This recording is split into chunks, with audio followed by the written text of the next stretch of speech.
الہمزہ نام پہلی آیت کے لفظ ہمزہ کو اس سورے کا نام قرار دیا گیا ہے۔ زمانہ نزول اس کے مکی ہونے پر تمام مفسرین کا اتفاق ہے اور اس کے مضمون اور انداز بیان پر غور کرنے سے محسوس ہوتا ہے کہ یہ بھی مکہ کے ابتدائی دور میں نازل ہونے والی سورتوں میں سے ہے۔ موضوع اور مضمون اس میں چند ایسی اخلاقی برائیوں کی مذمت کی گئی ہے جو جاہلیت کے معاشرے میں زرپرست مالداروں کے اندر پائی جاتی تھیں، جنہیں ہر عرب جانتا تھا کہ یہ برائیاں فی الواقع اس کے معاشرے میں موجود ہیں اور جن کو سب ہی برا سمجھتے تھے۔ کسی کا بھی یہ خیال نہ تھا کہ یہ کوئی خوبیاں ہیں۔ اس گھناؤنے کردار کو پیش کرنے کے بعد یہ بتایا گیا ہے کہ آخرت میں ان لوگوں کا کیا انجام ہوگا جن کا یہ کردار ہے۔ یہ دونوں باتیں یعنی ایک طرف یہ کردار اور دوسری طرف آخرت میں اس کا یہ انجام ایسے انداز سے بیان کی گئی ہیں جس سے سامع کا ذہن خود بخود اس نتیجے پر پہنچ جائے کہ اس طرح کے کردار کا یہی انجام ہونا چاہیے، اور چونکہ دنیا میں ایسے کردار والوں کو کوئی سزا نہیں ملتی بلکہ وہ پھلتے پھولتے ہی نظر آتے ہیں، اس لیے آخرت کا برپا ہونا قطعی ناگزیر ہے۔ اس سورت کو اگر ان سورتوں کے تسلسل میں رکھ کر دیکھا جائے جو سورہ زلزال سے یہاں تک چلی آ رہی ہیں تو آدمی بڑی اچھی طرح یہ سمجھ سکتا ہے کہ مکہ معظمہ کے ابتدائی دور میں کس طریقے سے اسلام کے عقائد اور اس کی اخلاقی تعلیمات کو لوگوں کے ذہن نشین کیا گیا تھا۔ سورہ زلزال میں بتایا گیا کہ آخرت میں انسان کا پورا نامہ اعمال اس کے سامنے رکھ دیا جائے گا اور کوئی ذرہ برابر نیکی یا بدی بھی ایسی نہ ہوگی جو اس نے دنیا میں کی ہو اور وہ وہاں اس کے سامنے نہ آ جائے۔ سورہ عادیات میں اس لوٹ مار، کشت و خون اور غارت گری کی طرف اشارہ کیا گیا ہے جو عرب میں ہر طرف برپا تھی۔ پھر یہ احساس دلانے کے بعد کہ خدا کی دی ہوئی طاقتوں کا یہ استعمال اس کی بہت بڑی ناشکری ہے، لوگوں کو یہ بتایا گیا کہ معاملہ اسی دنیا میں ختم نہیں ہو جائے گا بلکہ موت کے بعد دوسری زندگی میں تمہارے افعال ہی کی نہیں تمہاری نیتوں تک کی جانچ پڑتال کی جائے گی، اور تمہارا رب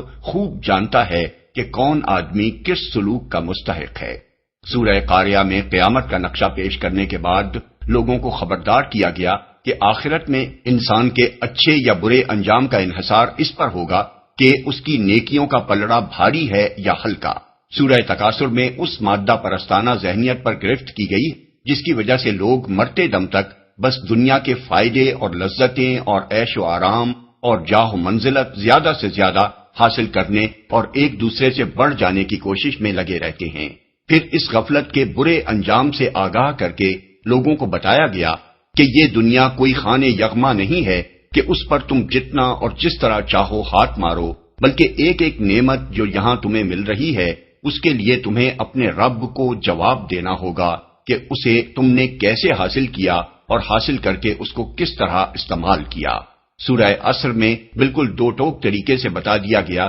کہ نوع انسانی کا ایک ایک فرد، ایک ایک گروہ، ایک ایک قوم، حتیٰ کہ پوری دنیائے انسانیت خسارے میں ہے اگر اس کے افراد میں ایمان و عمل صالح نہ ہو اور اس کے معاشرے میں حق کی نصیحت اور صبر کی تلقین کا رواج عام نہ ہو۔ اس کے مان بعد سورہ ہمزہ آتی ہے جس میں جاہلیت کی سرداری کا ایک نمونہ پیش کر کے لوگوں کے سامنے گویا یہ سوال رکھ دیا گیا کہ یہ کردار آخر خسارے کا موجب کیوں نہ ہو۔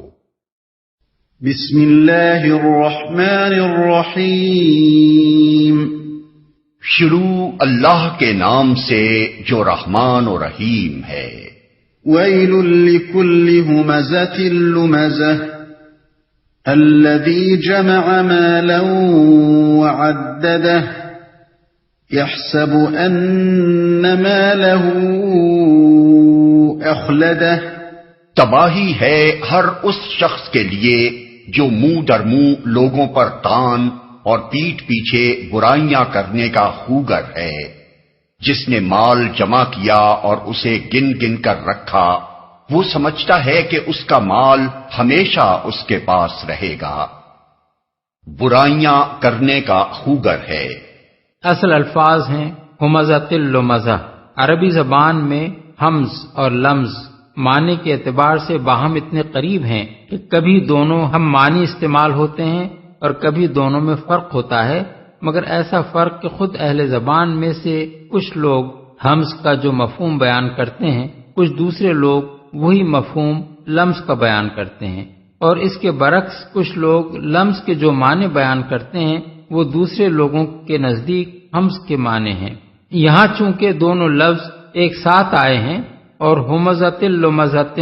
کے الفاظ استعمال کیے گئے ہیں، اس لیے دونوں مل کر یہ معنی دیتے ہیں کہ اس شخص کی عادت ہی یہ بن گئی ہے کہ وہ دوسروں کی تحقیر و تذلیل کرتا ہے، کسی کو دیکھ کر انگلیاں اٹھاتا اور آنکھوں سے اشارے کرتا ہے، کسی کے نسب پر طعن کرتا ہے، کسی کی ذات میں کیڑے نکالتا ہے، کسی پر منہ در منہ چوٹیں کرتا ہے، کسی کے پیٹھ پیچھے اس کی برائیاں کرتا ہے، کہیں چغلیاں کھا کر اور لگائی بجھائی کر کے دوستوں کو لڑواتا اور کہیں بھائیوں میں پھوٹ ڈلواتا ہے، لوگوں کے برے برے نام رکھتا ہے، ان پر چوٹیں کرتا ہے اور ان کو عیب لگاتا ہے۔ گن گن کر رکھا۔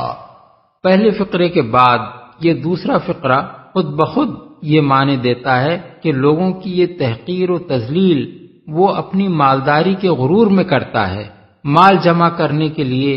جمع مالن کے الفاظ استعمال کیے گئے ہیں جن سے مال کی کثرت کا مفہوم نکلتا ہے۔ پھر گن گن کر رکھنے کے الفاظ سے اس شخص کے بخل اور زرپرستی کی تصویر نگاہوں کے سامنے آ جاتی ہے۔ ہمیشہ اس کے پاس رہے گا۔ دوسرے معنی یہ بھی ہو سکتے ہیں کہ وہ سمجھتا ہے اس کا مال اسے حیات جاویداں بخش دے گا، یعنی دولت جمع کرنے اور اسے گن گن کر رکھنے میں وہ ایسا منہمک ہے کہ اسے اپنی موت یاد ہی نہیں رہی ہے، اور اسے کبھی یہ خیال بھی نہیں آتا کہ ایک وقت اس کو یہ سب کچھ چھوڑ کر خالی ہاتھ دنیا سے رخصت ہو جانا پڑے گا۔ كلا لينبذن في الحطمة وما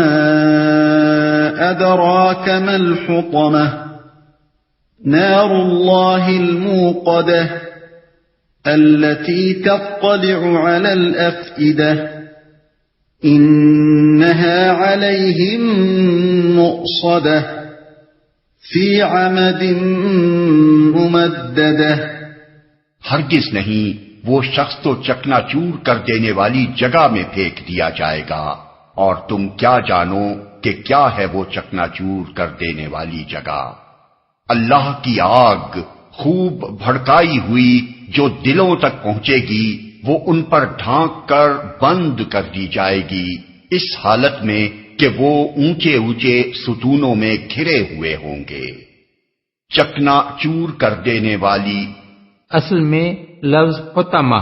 استعمال کیا گیا ہے جو حتم سے ہے۔ حتم کے معنی توڑنے، کچل دینے اور ٹکڑے ٹکڑے کر ڈالنے کے ہیں۔ جہنم کا یہ نام اس لیے رکھا گیا ہے کہ جو چیز بھی اس میں پھینکی جائے گی اسے وہ اپنی گہرائی اور اپنی آگ کی وجہ سے توڑ کر رکھ دے گی، پھینک دیا جائے گا۔ اصل میں لیمبذن فرمایا گیا ہے۔ نبض عربی زبان میں کسی چیز کو بے وقت اور حقیر سمجھ کر پھینک دینے کے لیے بولا جاتا ہے۔ اس سے خود بخود یہ اشارہ نکلتا ہے کہ اپنی مالداری کی وجہ سے وہ دنیا میں اپنے آپ کو بڑی چیز سمجھتا ہے، لیکن قیامت کے روز اسے حقارت کے ساتھ جہنم میں پھینک دیا جائے گا۔ اللہ کی آگ۔ قرآن مجید میں اس مقام کے سوا اور کہیں جہنم کی آگ کو اللہ کی آگ نہیں کہا گیا ہے۔ اس مقام پر اس کو اللہ تعالی کی طرف منسوب کرنے سے نہ صرف اس کی ہولناکی کا اظہار ہوتا ہے بلکہ یہ بھی معلوم ہوتا ہے کہ دنیا کی دولت پا کر غرور و تکبر میں مبتلا ہو جانے والوں کو اللہ کس قدر سخت نفرت اور غضب کی نگاہ سے دیکھتا ہے، جس کی وجہ سے اس نے اس آگ کو خاص اپنی آگ کہا ہے جس میں وہ پھینکے جائیں گے، جو دلوں تک پہنچے گی۔ اصل الفاظ ہیں تطلع علی الافئدہ۔ تطلع اطلاع سے ہے جس کے ایک معنی چڑھنے اور اوپر پہنچ جانے کے ہیں اور دوسرے معنی باخبر ہونے اور اطلاع پانے کے۔ افئدہ فؤاد کی جمع ہے جس کے معنی دل کے ہیں، لیکن یہ لفظ اس عضو کے لیے استعمال نہیں ہوتا جو سینے کے اندر دھڑکتا ہے بلکہ اس مقام کے لیے استعمال ہوتا ہے جو انسان کے شعور و ادراک اور جذبات و خواہشات اور عقائد و افکار اور نیتوں اور ارادوں کا مقام ہے۔ دلوں تک اس آگ کے پہنچنے کا ایک مطلب یہ ہے کہ یہ آگ اس جگہ تک پہنچے گی جو انسان کے برے خیالات، فاسد عقائد، ناپاک خواہشات و جذبات، خبیث نیتوں اور ارادوں کا مرکز ہے۔ دوسرا مطلب یہ ہے کہ اللہ کی وہ آگ دنیا کی آگ کی طرح اندھی نہیں ہوگی کہ مستحق اور غیر مستحق سب کو جلا دے، بلکہ وہ ایک ایک مجرم کے دل تک پہنچ کر اس کے جرم کی نوعیت معلوم کرے گی اور ہر ایک کو اس کے استحقاق کے مطابق عذاب دے گی۔ بند کر دی جائے گی، یعنی جہنم میں مجرموں کو ڈال کر اوپر سے اس کو بند کر دیا جائے گا، کوئی دروازہ تو درکنار، کوئی جھری تک کھلی ہوئی نہ ہوگی۔ ستونوں میں گھرے ہوئے ہوں گے۔ فی عمد ممددہ کے کئی معنی ہو سکتے ہیں۔ ایک یہ کہ جہنم کے دروازوں کو بند کر کے ان پر اونچے اونچے ستون گاڑ دیے جائیں گے۔ دوسرا مطلب یہ ہے کہ یہ مجرم اونچے اونچے ستونوں سے بندھے ہوئے ہوں گے۔ تیسرا مطلب ابن عباس نے یہ بیان کیا ہے کہ اس آگ کے شعلے لمبے ستونوں کی شکل میں اٹھ رہے ہوں گے۔